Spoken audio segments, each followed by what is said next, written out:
அதுல அல்லாஹ்வை மறந்த வாழ்க்கை. ஒமன் அஅரத திக்ரி, யாரு என்னுடைய நினைவில்லாமல் நினைவை புறக்கணித்து வாழ்கிறாரோ ஃபைன்னலஹு மஈஷத்துன் தன்கா, நெருக்கடியான வாழ்க்கையை சந்திப்பார். இது தாண்டி நாளை மறுமையிலே அவருக்கு என்னன்னு சொன்னா கண் குருடராக எழுப்பப்படுவார். நவுது பில்லாஹ். கண் குருடராக எழுப்பப்படும் போது இவர் கேட்பார், லிமா ஹஷர்தனி ஆமா யா அல்லாஹ், உலகத்தில் நான் வாழுகிற போது பார்வையுள்ளவனாகத்தானே இருந்தேன், ஏன் இப்போ குருடனாக எழுப்பப்பட்டிருக்கிறேன், என்ன காரணம்? இந்த நீண்ட வாழ்க்கையில் நான் குருடனாகத்தான் வாழ வேண்டுமா? ஐயோ நான் என்ன செய்வேன் என்று அவன் கதறுவான். அப்பதான் அல்லாஹ் சொல்வான், உலகத்தில் வாழ்கிற போது என்னுடைய அத்தாட்சிகள், சான்றுகள், வசனங்கள் வந்தன, என்ன செய்தாய்? மறந்தாய்.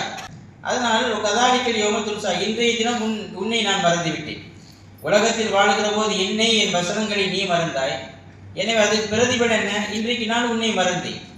எனவே கண் இருந்தும் குருடனாக உலகத்தில் வாழ்ந்த காரணத்தினால் இந்த மறு உலகிலே குருடனாகவே நீ எழுப்பப்பட்டிருக்கிறாய் என்று அல்லாஹ் சொல்ல. பதிலுக்கு பதில் தான். அதே மாதிரி இந்த உலகத்தில் வாழும்போது எந்த ஒரு நற்செயலை செய்தாலும், ஒரு சாதனை செய்தாலும் அதிலே அல்லாஹ்வுக்கா என்ற களப்பற்ற எண்ணம் இருக்க வேண்டும். அதை தாண்டி முகஸ்துதி இருந்தால், 4 பேருக்கு மத்தியில் ஷோ காட்டுறது, 4 பேருக்கு மத்தியில் நான் தான் செஞ்சேன்னு சொல்றது, நான் தான் எல்லாத்தையும் எடுத்து செய்கிறேன் என்று சொல்வதை போல காட்டிக்கொண்டால் மறுமையிலே எல்லா மக்களுக்கு மத்தியில் கேவலப்படுத்துவான். மாமின் அபதின் யகூமு ஃபி துன்யா மக்காம சுமஅத்தின் பிர்ரியாய், இந்த உலகத்தில் வாழ்கிற போது ஏதாவது ஒரு காரியத்தை செய்துவிட்டு அல்லது சொல்லிவிட்டு மக்களுக்கு காட்டுவதற்காக ஒரு ஷோ காட்டிக்கொண்டே இருக்கிறார், ஒரு முகஸ்துதிக்காக செய்கிறார் அப்படின்னு சொன்னா, இல்லா சம்மா அல்லாஹு பிஹி அலா ரூஸில் கலாக்கி யௌமல் கியாமா, மறுமையிலே கோடிக்கணக்கான மக்கள் கூடியிருக்கிற அந்த சபையிலே கூப்பிட்டு வச்சு அல்லாஹ் கேவலப்படுத்துவான். எந்த புகழை விரும்பி இந்த உலகத்தில் அவன் செய்தானோ புகழுக்கு நேர் மாற்றமா கேவலம் கிடைக்கும். அது ஒரு வகையான பதிலடி தான். ஒருத்தர் இருந்தார், ஒரு இளைஞர் இருந்தார், அவர் பெற்றோரையும் கொடுமைப்படுத்துவார், யார்கிட்ட பேசினாலும் திமிராதான் பேசுவார். அப்படி இருக்கிற போது பெற்றோர்களிடத்தில் கூட அப்படித்தான் நடந்து கொண்டார்.